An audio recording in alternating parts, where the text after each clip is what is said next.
You guys are doing well. I want to say welcome to drboycetv.com, the home for intelligent Black people.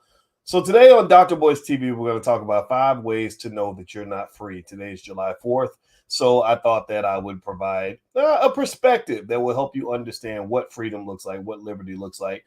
So get comfortable, buckle up your seatbelt. We're going to get started on drboycetv.com right now.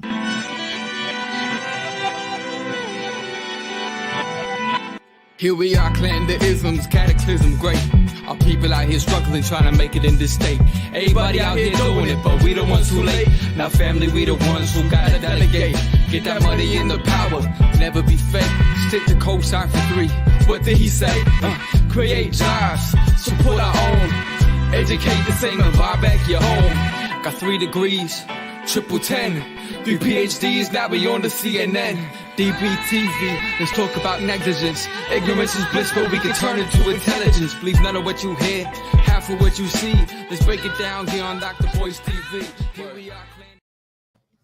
Hey, what's going on, guys? Welcome to drboycetv.com, the home for intelligent Black people. My name is Dr. Boyce Watkins, and I want to say hello to everybody, and I want to say happy holiday to everybody. I would say happy 4th of July, but that's just a weighted statement. Like if I say happy 4th, some of y'all just say thank you.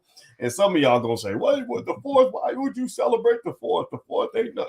I get all that. I understand. I paid attention in history class at least 30% of the time, so I do know the implications of the 4th of July. But I still think sometimes we can let our hair down, even though I ain't got no hair. I let my hair down and decide that sometimes I'm not gonna take it too seriously, because that stuff will just stress you out. So I want to say hello to everybody. Shout out the city that you're from. Shout out your city. Miss D Fit, Brian Bridges, Ronnie Hunter, Root Trackers. I see you. Ray Gale. I want to say hi to everybody on Instagram. My Instagram is the real Boyce Watkins. So feel free to follow me on Instagram if you'd like to have your thinking challenged. If you don't like your thinking challenged, then don't follow me, because I'm just gonna make you mad and you're gonna end up unfollowing me in a couple of days. But if you like critical thinking and you like Black intelligence and you believe that we should be more intelligent as a people, then feel free to follow me on Instagram. My Instagram is the real Boyce Watkins. And so so let me before I jump into the topic for today, I want to also give a quick public service announcement. I noticed on the internet that there are people that I guess there are a lot of scam artists and things like that. There are people that pretend to be other people. So what typically happens is that when I make a post, particularly on YouTube or Instagram, stuff like that, there will be a fake Boyce Watkins that will be in the chat. And this fake Boyce Watkins will offer you his WhatsApp number, and they will ask you to go invest in some crypto schemes. That is not me, and I'm asking you to not just ignore the person, but please report that if you see it. I just want to make sure you know that, because from what I'm hearing, people they are losing money from this kind of thing, and that breaks my heart, and I don't want that to happen to you. All right, so hit the thumbs up button, thumbs up, thumbs up, thumbs up, and I saw Minneapolis and Tampa, Florida, New York City. Let's see, Long Beach, Phoenix, Arizona, Richmond, California. Beantown. Darlene, you're in Boston. I love Boston. I got to go back. I did an internship in Boston, just to tell you a little funny white people story. I got my dream job. Like, see, this is a great way to start this conversation, I really believe, because how many of y'all grew up like thinking about your dream job? How many of y'all like grew up really believing that there was such a thing as a dream job? Give me a yes or no, right? If you imagine like what a great job would look like, how much money you'd make, how much freedom they would give you, right? Like you're not grown, like you like your kid. I like my job because they allow me to do blah blah blah. They let me. They're not your parents. They're not your parents. And I grew up, the same way. I grew up looking forward to my dream job and thinking, if I go to school and work hard, I'm gonna get my dream job. Because I was a good student in college. I was the number one. I'm a brag for me. I was the number one Black student on the entire University of Kentucky campus for 4 years straight. Nobody came close to me. I dominated the other students GPA wise. I had a triple major. I got 2 bachelor's degrees. I could have got a 3rd bachelor's degree. I just didn't want to do the extra class. But anyway, I did all that. Why did I do all that? I did all that because I wanted my dream job. I had a vision, some fantasy of a white man, in giving me a big office with a nice briefcase and wearing nice suits and driving a nice car to a nice job where they would kind of let me do what I want. So one of the things that happened was that because I had a good GPA in college, they would invite you to participate in things and to apply for things. Everything I applied for, I got it. Every scholarship, every internship, everything. So I applied for an internship, and I got my dream job, and it was a job with General Electric. General Electric, their aircraft engines division in Lynn, Massachusetts, right outside of Boston. So literally, that when Darlene said Beantown, that made me think about Boston because I enjoyed the city, I enjoyed the people. It was a wonderful experience outside of work. And so when I take this job and I was making all this money, like more money than I ever made in my life. I'm 19, 20. What am I? Was I 20 or 19? I can't remember. I think I was 20 at the time. And I had never made money before. So I'm making all this money. And they give me this beautiful apartment in the center of Boston. If you know anything about Boston real estate prices, you can imagine they're sky high. This building was right next to Mass General Hospital, where they've got these surgeons and Harvard-educated doctors that are making hundreds of thousands of dollars a year. So they put me in an apartment in that nice space, and so I would go to work. I would get on the train and go to my job, and it was way out in Lynn, Massachusetts. And I had this supervisor named Mary, and Mary was this 28-year-old white lady who was really just a complete prig. She was a terrible person. She gave me no guidance, no mentorship.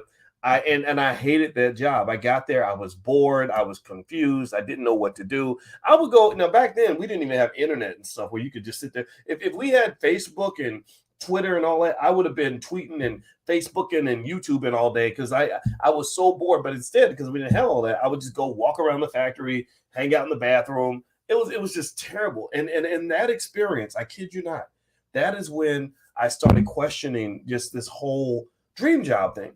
Like before that, my dream job was, I'm hoping GE will hire me and pay me a lot of money and I can go. And I said, man, this is depressing. This is so depressing. I don't want to live like this. If this is what the rest of my life is going to look like, then just kill me right now. Just shoot me, man, because I don't want to live like this. And when it came to a head, and I'm gonna get to the five questions in a minute, but this is important, right? Because a lot of us have gone through these experiences. I remember they gave me this mentor, in the jobs because they have their fake diversity programs, and so they assigned me this random black man to be my mentor. I had nothing in common with this guy, and I remember he drove this real raggedy car. It was raggedy. He bought it for like $300, and I remember thinking, I don't want your job if I got to drive a car like this. This is my 19-year-old brain kind of operating. And I remember him telling me he had been there for 28 years, and he was so proud of the great relationship he had with GE. Now, I'm not knocking those of you who have had those great jobs or happy with your job or have been, on the corporate plantation and done well in that space and overcame the racism and the microaggressions and all that. But I was not impressed. And I just looked at this black man and I said, I don't want this to be my future. I don't know how I can have a different future, but I don't want to be 55 years old driving a broke down hoopty and just bragging about how I was able to get along. I have respect for him, but that wasn't it for me. So that experience, that horrible experience of working with that mean lady and also just, having a job I hated, that really made me reflect. And that was actually what led me to become a professor. I met my mentor, my buddy, Dr. Tommy Whitler. I talked to him yesterday. We still love each other to death. He's been my buddy since I was 19 years old. And he introduced me to being a finance PhD, a finance professor. And he showed me how much money they made. They made a lot of money. He showed me the freedom of being a professor. He was the first Black professor I ever met. And this is an example of how mentorship and imagery is so important. This is why it's so important for your kids to be exposed to people that are doing different things, right? This gets to that first step toward freedom, right? Part of it being intellectual freedom or psychological freedom. A lot of kids in Chicago, for example, don't have any sort of psychological freedom because they ain't never left their damn block. There are kids in Chicago that live 15 minutes away from downtown who have never been downtown. So exposure is huge. And I would encourage you, if you haven't thought about it, I want you to be very conscious. Remember, conscientious parenting is how you become a great parent, and being conscious about your life and strategizing and all that. This is what critical thinking looks like. I encourage you to be very conscious about what you expose your children to. Expose them to a lot of things that will give them access to freedom of thought, so they can see different ideas, they can see different perspectives, they can see different experiences, they can maybe even see different countries if you can do that. If not, at least different cities. Get them out there, get them exposed to things. All right, so anyway, do me a favor, hit the thumbs up button, thumbs up, thumbs up, thumbs up, share, subscribe if you haven't done it yet. Don't forget, on July 7th, the next Black Wealth Bootcamp begins, where we will spend 4 weeks and I will show you how to generate consistent income by selling stock options. That's what this next bootcamp is all about. I'm going to show you my process on picking the stocks. I'm going to show you my process on managing the risk. I'm going to show you my process of re-upping every week and adjusting my portfolio. This has worked for me. I've made hundreds of thousands of dollars doing this. This is what I'm teaching this next week. It's a great skill to have in a down stock market, because if you buy a stock and you're just waiting for the price to go up, you may be waiting for a long time. The Fed policy has shifted the market. Basically, the market's going to be damp. It's expected to be damp for quite a while. And this allows me to generate income even when the market's going down. So if that's of interest to you, just go to boycewatkins.com, or you can hit the link in the bio if you're on Instagram. And those of you who asked about a payment plan, we did implement a payment plan. It's still cheaper to pay all at once, but if you want to do a payment plan, that's fine too. And also, everything is yours for life. The materials are yours for life. So we start July 7th at 8 p.m. We're going to meet every Thursday at 8 for the next 4 weeks. So feel free to join us then. All right. So let me go into five ways to know that you might not be free. There's five things I thought about this morning, because I was thinking about the fact that it's July 4th. And there's a lot of controversy, a lot of conversation about Black people. Like, are we really free? So I'm going to ask you guys a question actually before we begin. Yes or no? Yes or no? Do you feel that most Black people are free or not free? Like, what do you think? Yes or no? Do you think that yes? And yes, 19th, I will show you what stocks to pick. Absolutely. What do you think? Do you think that Black people, give me a yes or no. Do you feel that Black people are free or not free? What do you think? Okay, I see a lot of no's here. Joanne, Wallace, Michael. Okay, let's see. Ajamu, I see lots of no's. Tracy, no. Jeannie says no. Okay, so a lot of no's. I haven't even seen any yeses yet. Okay, let me ask you this. If you were to describe your own life, do you feel free? That's a different question, right? It's a little more personal. Yeah, yes or no? Do you feel free in your own life? Do you feel free? Okay, I see some yeses and I see some no's. Okay, and I mean, I'm sure the no's are not yets, right?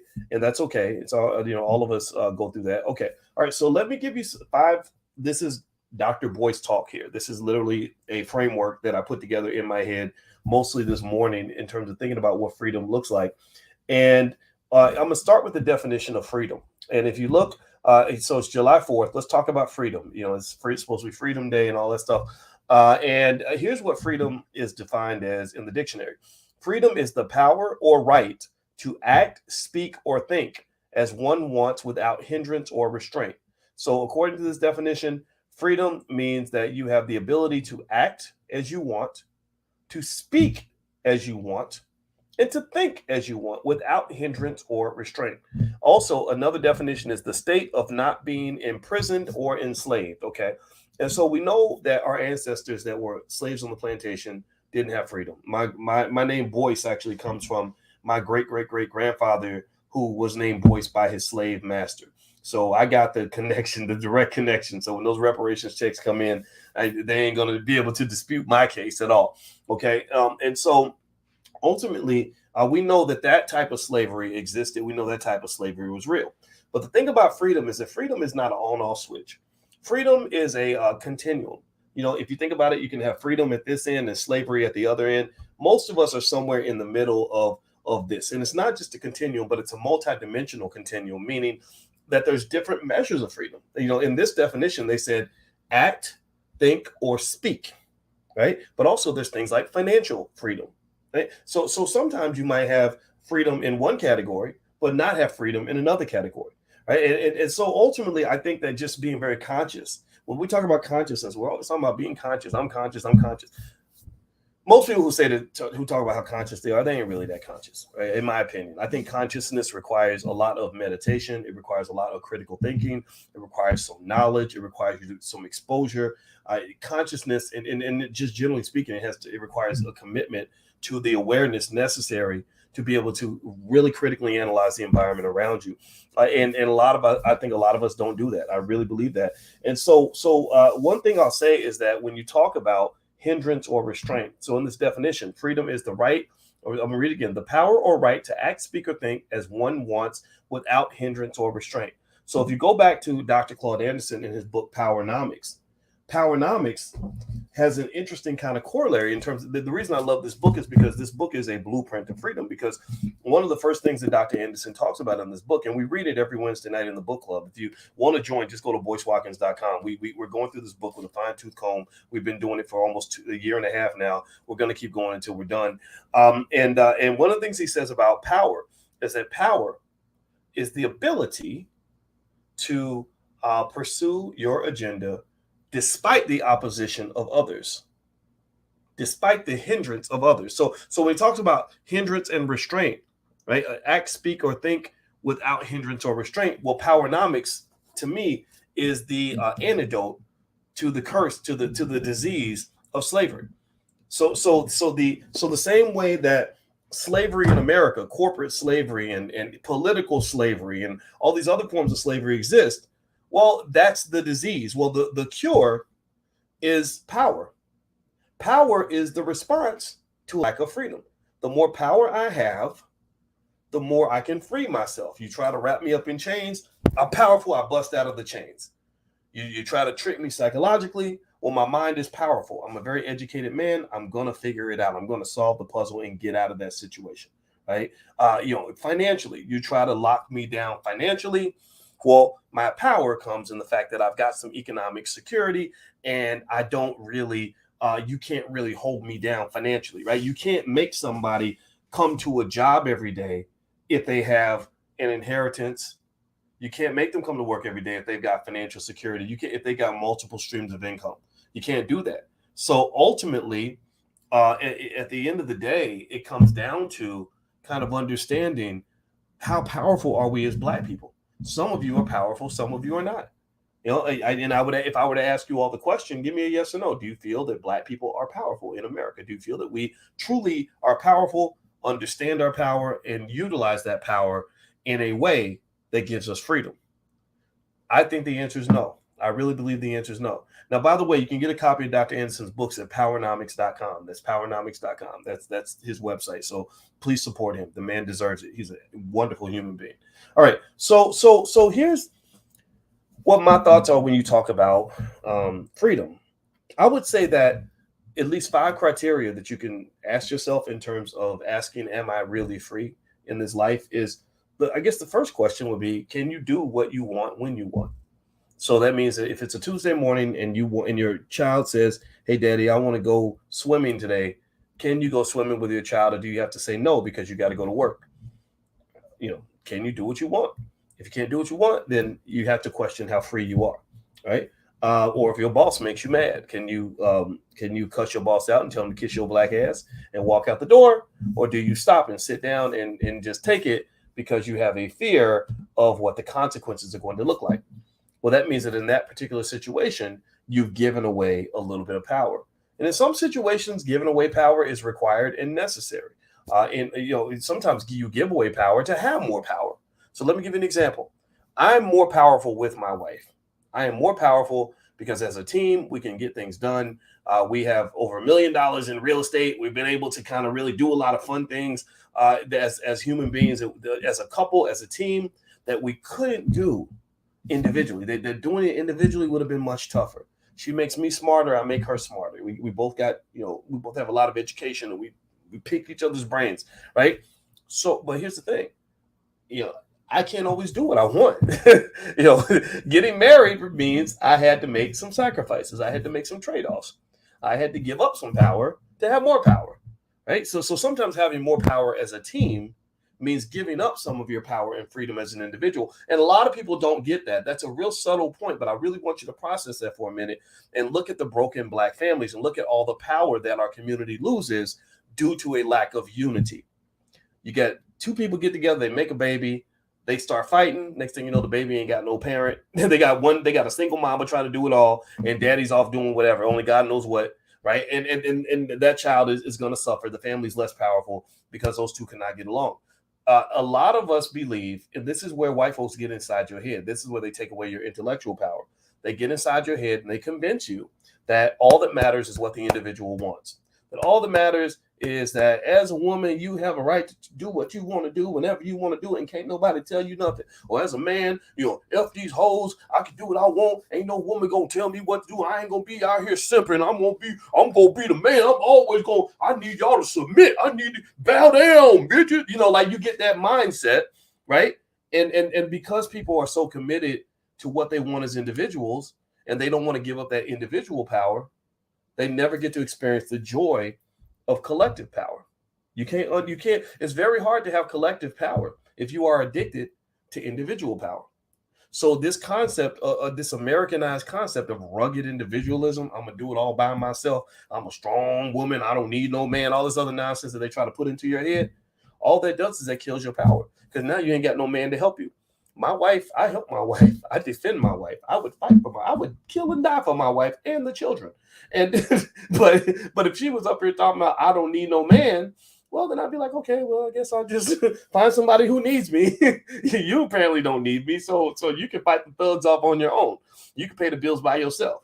Okay, so ultimately, when you talk about doing what you want when you want, it requires like processing and strategic trade-offs, investments, like that's what investing is. All investing is making a sacrifice so you can have more at the end, right? You trade two, you take one step back so you can go 2 steps forward. Or like exercise, I go through the agony of exercise so I can experience the joy of being fit and strong and in shape. Okay, now, and I'm gonna move to the next one. Hit the thumbs up button. Thumbs up, share, subscribe if you haven't done it. Oh, by the way, I meant to mention yesterday, I told you guys I was gonna give you a stock pick that I liked, and I totally forgot to do it. Well, the stock is Microsoft. Microsoft is a stock that I just bought that I think is a great investment right now. I think the company's going to make money hand over fist. As soon as the economy recovers, Microsoft is going back to the moon. So there we go. Microsoft is a stock I bought yesterday.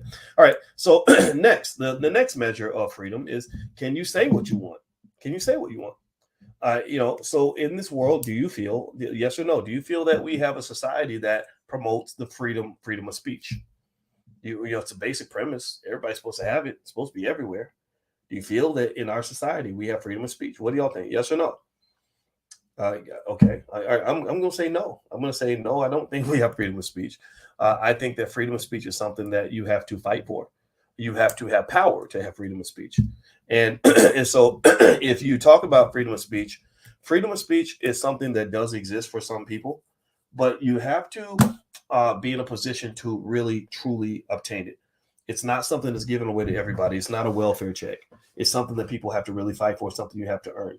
I say things in this space that blow people's minds, where they're like, whoa, I can't believe you said that. How'd you get away with saying that?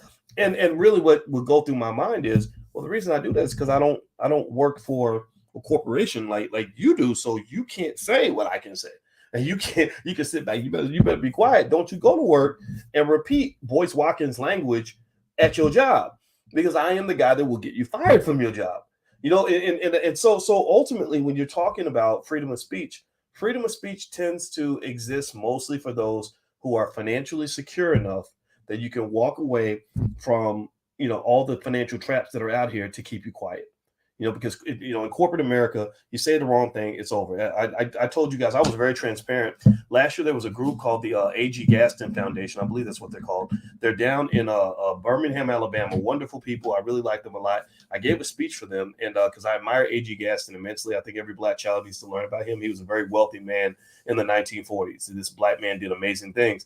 But the next year, they were going to have me back, and they were going to pay me $10,000 to come speak. We had already made the deal. They'd already made their deposit, and something came up where somebody asked me about what I thought about Lizzo, and I said, well, Lizzo is a mixture of the Mammy and the Jezebel stereotype all rolled up into one. She's a wonderful singer. She's got tremendous talent, but I don't like the idea that record labels have convinced this black woman, this beautiful black woman, to make a damn fool out of herself because she's harming the black community. She's making us all look like clowns. She's making the black woman look like a slut. She's promoting obesity, which is killing hundreds of thousands of black people every year, and I don't like it. So I was honest about that, right? So then what happens is the white media decides, well, they want to, they defend their people, right? So Lizzo's one of their people. So the white media just barrages me, just, again, didn't do one interview with me, didn't ask me to elaborate on what I had to say, didn't ask me what my opinion was, because when you're black, they pretty much discount your intellect. They just assume I'm just some sexist, homophobe, and fat shaming, and they use all the little terms, little words they make up to try to shame people into silence. And I said, well, I'm not backing off of that point. And if you ask me to elaborate and to explain, I can explain. You ain't got to agree, but you can't disagree with me that black people aren't dying from obesity and that it's probably not healthy to tell black people that being fat is okay. No, being fat doesn't mean we should hate you, but being fat does mean you should probably lose weight because you're going to die if you continue down that path. And also, we can't sit here and pretend like they don't make black people look stupid in this damn media, and it's affecting our little girls. Why do little girls feel like they got to go drop it like it's hot and show a whole lot of ass in order to get attention from a boy? That disturbs me. That makes me very sad, because there are lots of wonderful young ladies out here that deserve love, but you ain't gonna get no love if you're showing up looking like Cardi B. I'm sorry, I hate saying it. Maybe I'm the guy that needs to be the canary in the mine or the idiot in the room. I have no idea, but I don't think it's right. It's wrong. It's messed up. It's crazy. So what happens then is, as the white media is, boom, well, this sexist, homophobe, this fat shaming professor, they didn't interview me. They just gave their interpretation of who I am. Their racism comes out because they don't like when black men are honest. They don't like black men speaking truth. They definitely don't like it when a black man is smarter than they are. So they all start attacking. And next thing I know, I get a call telling me that the black people running the A.G. Gaston Foundation are canceling my speaking appearance in Birmingham. The people in the audience love me. The people in the organization love me, but they could not have me because they have corporate sponsors, and corporate sponsors are going to go along with what they believe to be politically correct. But I did a whole podcast about that and broke that down, and I explained that the reason I don't have to back down is because I knew this was coming. I knew from the beginning, before anybody cared who Boyce Watkins was, I knew that if I go out here really telling like it is, really trying to exercise my freedom of speech, I better be locked and loaded. I better be ready. You bet. I best have my 401k straight. I better have my streams of income right. I got to have my wealth together. I got to have my power base together, because they're going to come out guns blazing, and they did. So if I was one of these black people sitting around depending on white media to get to reach my audience, or depending on white folks' money to pay my bills, you know what would have happened? I would have either not said it at all, or I would be out here apologizing and looking like Nick Cannon. That's why Nick Cannon apologized. Remember, Nick Cannon didn't apologize. No disrespect to Nick. I'm not making fun of him. I met Nick's father. I talked to him for over an hour. He's a wonderful guy, very smart black man. I think that they're trying to do the right thing. But Nick messed up because Nick was jumping into a battle that he wasn't prepared to fight. You don't jump out there and start saying these things that are hurtful truths about America and not expect them to come out guns blazing, because that white man going to protect what is his. He's just going to. I respect that, honestly. I don't even get offended, but I'm going to protect what is mine. If you a man and I'm a man, and if we got to go at it, then that's cool. But you got to be ready. You got to understand this, though. When you're talking about freedom of speech, you have to be positioned to earn it. And you also have to think intergenerationally. Think about your babies and your grandkids. They're going to need freedom of speech too. They're going to have something to say as well. And if you don't prepare them economically to have the kind of financial security necessary to walk away from all the carrots and sticks and bells and whistles that are going to be offered to them by this society, then they're not going to ever have the freedom of speech that they deserve. The Constitution don't guarantee you nothing. As a black person, that damn thing was not written for you. Stop believing that all these rights are yours and I know my rights. Well, if you know your rights, then you need to know your money. If you know your rights, then you need to know wealth, because you live in not just a democracy, but you live in a capitalist democracy. America is more capitalist than it is democratic. Your politicians, in fact, are owned by the capitalists. They're owned by the corporations. So you got to understand the economics if you're ever going to have any power in this society. Okay, so let me keep going. Do me a favor, hit the thumbs up button. Thumbs up, share, subscribe. So what does freedom look like? Well, or questions you should ask yourself if you want to know if you're free. 1, can you do what you want? 2, can you say what you want? 3, can you think what you want when you want? Okay. So let me ask you all this. Do you think that brainwashing affects Black people? Do you think that we have a majority of our community that is severely brainwashed? See, and the power of brainwashing is so awesome. See, brainwashing, which occurs everywhere, propaganda is everywhere. Just read the media; it's fascinating. The thing about brainwashing that's so powerful is that the best way for me to keep you as a slave is to make you think that you're free. So then there's no battle. I don't even have to fight you now because you think that I'm your friend when really I'm the person who built the cage that you live in. You think I'm your ally because I designed you to be my slave. I built you. I am your God. You were built in the image of what I wanted you to be. So it's like if I build a car can't contemplate what it's like to be free. A car doesn't know how to sort of process its own existence. All the car knows how to do is to be a car, because that's the way we designed it, right? I hit the button, the engine turns on, I hit the accelerator, you go forward, right? Cars only know how to be cars. So a lot of people don't even know how psychologically they're constrained they are because they were designed and built in a specific way. And you can't know what you don't know. You can't know what you don't know. Eventually, knowing what you don't know, at the very least, requires you to have an awareness that there is more to know out there in the first place, and to have a desire to know things outside of your whole sphere of existence. That's just like when I was telling you about how you got those kids in Chicago who live 15 minutes from downtown and who have never been downtown. They don't know. Some of them, unfortunately, because of the lack of exposure, they only know what's happening on O Block. They only know what's happening, between this block and that block. And that's a crime. And that's a crime, and it's a shame. And let me just tell you, when I look at the brainwashing of our people, it starts, in my view, with the school system. I believe it is something as Black people, we got to really reconsider our overzealous commitment to sending our kids to these inferior schools run by racists who don't love our children, who teach them all the wrong things. I really think we got to reconsider that. And if anybody's watching, who's got money or clout, or maybe you got LeBron on speed dial, tell LeBron that I said that I would love to see the celebrities come together and raise $1 billion or more and hand it over, just commitment free, to a group of Black educators who love the community, who are going to allocate those resources to building schools all across this country. You got all the talent. You have all the experts out here. You got all the people out here that can get it done. They just need the money. They just need the resources. Or if politicians want to ever get my vote, then all you got to do is show me where you're willing to have $100 billion in resources available for Black folks to go and borrow what they need to start the businesses that are necessary to build the community. Even if they're loans, I think loans are okay too. What a lot of businesses suffer from, what a lot of you have great ideas and you want to do the right thing. Your challenge in this generation is that you don't have the resources. White folks they guard the money. So the white boy in Silicon Valley can go raise $100 million for a stupid idea.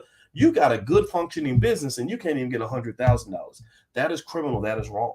And that's slowing your community down, because it requires, in a capitalist society, money is required for the implementation of good ideas that are going to be effective and move the needle for the Black community. Okay. So ultimately, when you talk about, psychological limitations, sending your kids to these schools is just terrible. And if you do, just make sure you're getting them education outside of the schools. Also, when you look at media and things like that, the control, Black ownership of media is really important, because these media images get inside our heads. And so a lot of times what happens is that when you are brainwashed in a certain way, you start to form certain habits. And so some of us that could be doing amazing things, they're not doing amazing things because they formed habits that are leading them to do destructive things, right? It's hard to break out of a habit. Having a bad habit is like being in jail. If you're addicted to sex, or if you're addicted to drugs, or if you're addicted to liquor, or if you're addicted to laziness, whatever, it's so hard to break out of that. And then you can't be your best self. You are at that point a slave to the addiction. That's also why I've mentioned to you guys that drugs, if you're pro-black, I think you should be anti-drugs, because drug addictions have been one of, if not the leading cause of the destruction of black families over the last 50 years. Those drug addictions, they turn you into a slave because you are a slave to the drug, and you can no longer be free to do the things that are necessary for your family. All right, so let me keep going. Let me hit the thumbs up button and make sure you subscribe. You're watching drboycetv.com. And in case you just came in, we're talking about 5 questions to ask yourself to know if you're really free. And also don't forget, on July 7th, that is when the Black Wealth Bootcamp begins, where I'll spend 4 weeks showing you guys how to generate income by selling stock options. If that's of interest to you, then go to boycewatkins.com. Please go to boycewatkins.com if you haven't done it. Okay, so let's see. I see a comment. Sheila says, your wife had to make you get your mouth fixed. No, she didn't have to make me. I wanted to do that, but I'm very happy that I did. It was a tough procedure, but I'm glad I did it. All right, so number 4. So we mentioned 3 questions you can ask yourself to determine if you're free. 1, can you do what you want? 2, can you say what you want?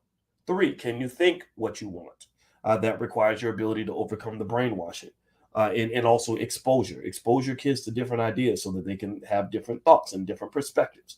Number 4, can you buy what you want? You know, a lot of people are constrained from living their best life because they don't have enough money. I don't care who you are or what you believe, but never ever run around here acting like money don't matter in America. Money moves this damn country. I don't even care if you're a communist, socialist, libertarian, or whatever, or Christian, or Jew, or Muslim. Money is everywhere. So one of the things you got to stop believing, number 1, is that having money automatically makes you evil. That's silly. Get that silly idea out of your head. In fact, if anything, it is the lack of money that makes people more evil. If I'm broke, and if I'm a thug and I'm a broke thug is gonna come rob you. A thug that can pay the bills, he might just chill at home because he don't want to go back to jail.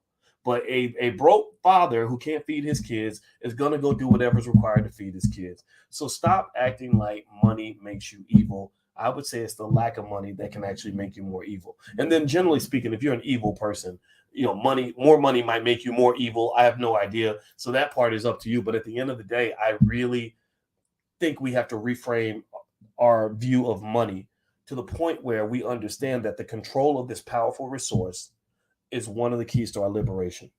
I really believe my vision for this segment of our community, those of you that are listening, the B1 community, Black First community, is that by the year 2050 to 2070, I would like for our people to be known around the world as being the best on earth when it comes to preparing our children to be economically intelligent. It's not hard to do. All that means is basically doing a couple of things. 1, investing for your child from the time that they are born so that that money will have time to grow into a massive amount of wealth, which will give them boom, boom, boom, firepower to fight against white supremacy. Boom, boom, boom, firepower to fight against the political oppression. Boom, boom, boom, firepower to fight against an abusive boyfriend. Boom, boom, boom, firepower to fight against all of the things in this society that are going to hold them back. You know, or boom, boom, boom, knock down all the obstacles that block them from their dreams. Money can open so many doors for you. So what I want you to do is I want you to give your children that feeling of knowing what it feels like to be able to pay the bills when they're due, to be able to own property, to be able to start businesses, to be able to buy shares of stock, to be able to not go to work because they don't feel like getting up that day. It's not hard to do. So again, if you go to boycewatkins.com, there's that ebook, the $5 a day investing plan. That's something I've been talking to you guys about a lot. If you're new here, I have to repeat it to make so the new people can go take a look if you want to. But go to boycewatkins.com. The book is right there. It's totally free. Or it's also on Amazon. You can buy a hard copy if you want, but you don't have to buy it. The ebook is free. And also, if you're on Instagram, hit the link in the bio. So ultimately, when you're talking about financial freedom, that means having financial security. It also means not having a situation where money blocks you from the things in your life that matter the most. Like, I don't know. I've seen scenarios like this. I've seen people with, happy, well-adjusted kids. You live in Alabama or something, and your kids love it in Alabama, and you're making $50,000 a year. So Somebody offers you $60,000 a year to move to Washington, D.C., so you just do it. And there's no question about it because it's more money and you can pay more bills by moving to DC. It doesn't matter if your kids are miserable there. It doesn't matter they're losing all their friends. It doesn't matter that you're adjusting to a whole new life. You'll do that because you're making an extra $10,000 a year. Well, here's the thing. If you take $10,000 a year and you divide it over 12 months, that's about $800 a month. Now, $800 a month is nothing to sneeze at. That can make a difference for a lot of people, absolutely, without a doubt. But here's the thing. If you are a person who is well-trained in investing, well-trained in all the different ways of making money, well-trained in entrepreneurship, how to start businesses, you can easily go out and make an extra $800 a month without uprooting your entire life. Do you understand what I'm saying? I don't really... I'm really utterly fascinated. In 2006, I wrote a book called Financial Lovemaking. And I wrote that book because I didn't realize it was when I started realizing what kind of a superpower I had amassed by becoming an expert on almost all things financial. I said, oh my God, I didn't know. I just did it because I just wanted a good job. But now I have the keys to the universe because I saw how people were making decisions that money can't buy, but they were doing it for a little bit of money. Like think about it. When you go to work every day and you're working at that job 40 hours a week, 2,000 hours a year, 20,000 hours in a decade, about 100,000 hours over the course of your life, you're giving 100,000 hours at work away from your children, away from the people who love you, around people who hate your guts in many cases. You're doing all that not so you can get rich, not because they're giving you millions, just so you can get enough money to pay the rent. I thought that was fascinating. I said, so a little bit more money, or if you talk to a college kid and you say, okay, this job's going to offer you 50,000, but this one will offer you 65, they'll take the job that offers 65, even if it's a crappy job, even if they don't want to live in that city, even if they don't want to do that line of work, but they'll do it because it's a little bit more money. And what I found is that the power of understanding wealth and investing and entrepreneurship is that a good entrepreneur would say, I can easily go make an extra 15,000 a year. That's not hard to do, And so I'm not sitting here trivializing financial challenges. We all go through those. I kid you not. I get it. I totally get it. But I want you to really consider like what the world would look like for Black people if we spent as much time understanding our economics as we spend going to church, or as much time as we spend learning how to play sports as kids. Why would a 14-year-old boy, how in the hell are you preparing a 14-year-old boy for life when he knows more about throwing a football than he knows about economic security and economic survival in a racist country that wants to destroy him? I don't get that. And the only thing I can attribute that to is habits, which goes back to intellectual freedom, right? Bad habits that are fed to you as a child. Maybe some self-esteem issues, perhaps a lack of planning, a lack of foresight, a lack of critical thinking, which again, it's not everybody's fault. It really kind of comes from society. Society does not encourage you to think critically. I am the weirdo. I know this. I'm the weirdo because I do break things down over and over and look at them, and try to really figure out, okay, so what's actually happening here? I was a weirdo when I was single and I would meet some pretty lady that wanted to, and I could tell that I could see right through a lot of stuff, and I would I would meet some pretty lady that would really want to date me and really be nice to me.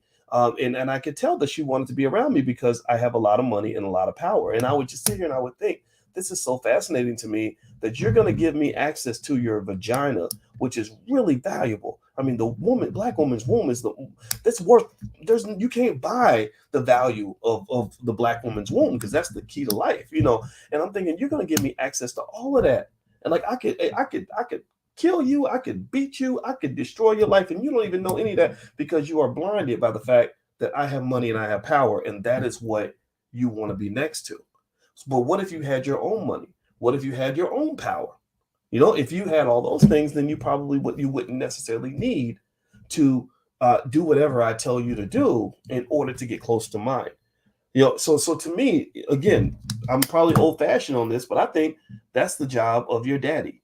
That's the job of your parents who brought you in this world, who are going to let you loose into this world, who should have prepared you. prepared you, maybe again, investing for you as a child, teaching you the keys to wealth, putting you in a position where you're not going to be running up behind some man doing degrading things just to get a couple dollars that I probably won't even give you. That, because they're rappers, celebrities do that, rappers and stuff, they do, because a lot of them ain't got no money, but they know that because the women think they have money, they say, okay, they can get what they want.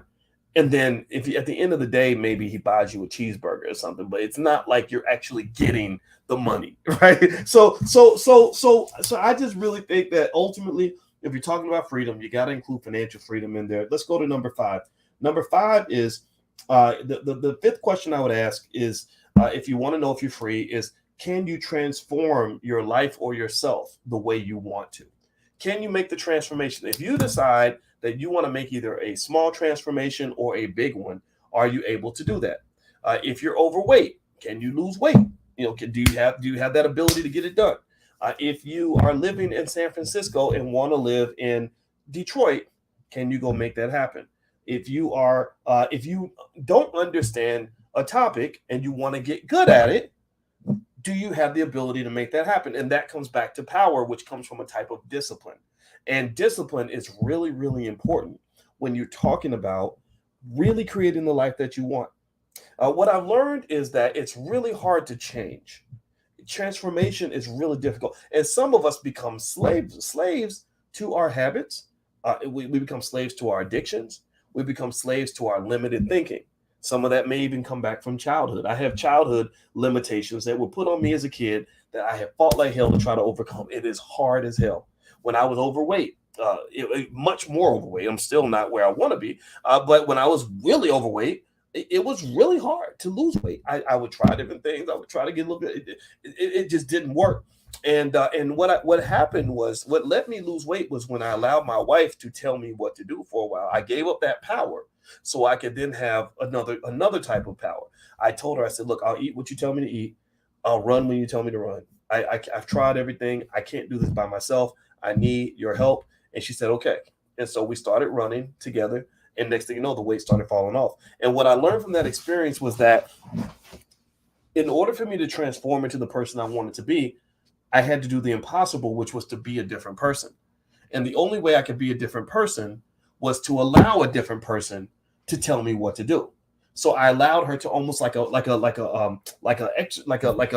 possession. I allowed her to possess my body. I handed my freedom over to her and was like, look, just do with me as you will, because I need help right now. And so I lost all the weight and it felt great. And then I formed new habits and I had a type of freedom I'd never had before. I ran a whole marathon, right? And that was awesome. So here's the thing. So one of the things, I would say to you is that when you're talking about having the freedom to make the transformation that you want to make, I would encourage you to find a way to get that done. So either one, you could just learn how to have more discipline, right? That's just something that we all can benefit from in general. Discipline is critical. If you don't have the discipline, then hand over the power to people that will discipline you. If you're a man and you can't stop drinking and you can't get away from the porn, you can't get away from whatever it is that's holding you back, then find you a good woman and let her kind of help manage that a little bit in you. A good woman will make you into a better man. A good woman will actually keep you alive. Like my wife keeps me from eating the food that I want to eat. Every time, she never tells me what I can't eat, but like if I want to order a pizza or get a cheeseburger instead of eating the salad, she'll say something like, healthy choices, Boyce. And I'll be like, okay, yeah, you're right. Now, mind you, it's not that she would stop me. If I insist on getting the pizza, she'll let me eat the pizza. But just that little nudge of just being reminded, like, that this is not what you said you want to do. You're not, it's like a reminder for me to be the person that I promised myself I'm going to be. Because we break promises to ourselves all the time. We lie to ourselves all the time. I mean, how many of y'all see every year you have a New Year's resolution, lose weight, make more money, whatever. Right? Everyone, I'm going to end this relationship. I'm going to get away from this terrible man or this terrible woman, right? We all do it. Everybody does it. And what I have found is that the greatest form of slavery that exists in this world is that slavery that comes from you just being stuck being the person that you don't really want to be anymore. You want to be better. You want to be fitter. You want to have more money. You want to have more confidence. You want to win more. You want to succeed more. All these other things. And you can't because you're stuck. It's hard. You're a slave to whatever construct you built in your mind of how life is supposed to be, whatever set of habits you believe you're supposed to have. So what I'm saying to you is that you got to find a process to hack that. Because here's the deal. Look, if you can hack that one part of the process, if you can find a way, if you can find your own hack, like what is it? What do I need to do in order for me to really be pushed to be a different person? Let me tell you a little secret. At that point, nothing will stop you. If you are simply able to keep promises to yourself, if you're able to be a person where if you say you're going to do it, you're going to do it. If your words are always followed by appropriate actions that will get you to the destination that you committed to from the beginning, racism can't slow down a black person like that. You know, the haters can't stop you because all they know how to do is talk. They'll just talk about you, but who cares? Because you're disciplined. You're not a psychological slave anymore. So you're not worried about what people say. You're not worried about all this negative energy. That doesn't stop you. You're literally going to march exactly to the place that you want to be in this life. And that is when you're going to feel really confident, happy, and free because you're going to be where you want to be. You'll be able to literally build the perfect life. So I think that on today, when we're talking about the 4th of July and we're talking about freedom, I encourage you to have a deeper discussion with yourself about what freedom actually means. And I would say freedom means I can do what I want when I want most of the time. Freedom means I can say what I want and I'm not scared of the repercussions of what I say. Freedom means I can think what I want because I've trained myself to be open-minded. I can listen to a Democrat and a Republican. I can listen to a gay person and a straight person. I can hear the perspective of a man and a woman, and I'm not going to be intimidated by that. I'm going to absorb all that and then come to my own conclusions. You can buy what you want. That comes from the investing and entrepreneurship and all the other income streams and working together with other people to build wealth. And then the last piece is you can transform into what you want. That means taking the person that you are today and then writing down on a piece of paper what the ideal version of yourself looks like. Maybe that might be a good exercise that you can do today. Like literally sit down, think about 3 goals, maybe even 2. Keep it simple. 2 or 3 things. Like, okay, I want to be 50 pounds lighter and I want to be, I want to make it $200,000 a year, right? Maybe those are 2 things you do. And then go and surrender some power to people that you trust who can then make you do things different from the way you've been doing them up until this point. Because at the end of the day, in order for the new version of you to be born, you're going to have to commit a murder. You're going to have to commit a homicide. You're going to have to kill the old you for the new you to be born. And death is painful. So you have to run right up to yourself and stab that old son of a bitch in the neck. And so that you can become the person that you're meant to be. And that's really hard for most people to do. But if you can learn how to do that, I promise you, you'll be so much more fulfilled, so much happier. You have so fewer regrets than you would otherwise, because a lot of people out here are just stuck. All right. So anyway, long story short, that's it. That's my 2 cents for today. I would say this. Another thing I tell my daughter a lot is I give her the 3 P's of success, which is practice, preparation, and persistence. And I remind her that if you practice whatever it is you want to do or whatever it is you want to be on a regular basis, and you're always prepared for the future, that comes through things like investing, stuff like that. And then persistence just means courage and discipline to sort of fight through obstacles, that haters or barriers or whatever. Then you're going to be successful in almost everything. So I want you to succeed. God bless you. Thank you guys for listening. It was wonderful hanging out with you. And once again, the stock that I told you guys my stock pick of the day. I mentioned it earlier. I mentioned it again now is Microsoft. I like Microsoft. I just bought some shares. I'm about to buy some more. And I'll check back in with you guys tomorrow about the stock market and everything else. And lastly, if you want to join the Black Wealth Bootcamp that starts July 7th on how to generate income by selling stock options, it works well in a down economy. Feel free to go to boycewatkins.com. And also, if you're on Instagram, you can hit the link in the bio. We start July 7th at 8 p.m. We meet for 4 weeks, and everything, all the materials are yours for life. All right, guys. So I love you too. Thank you very much for your kind words in the chat. And I'll see you guys soon. And please have a wonderful day. Take care. Peace.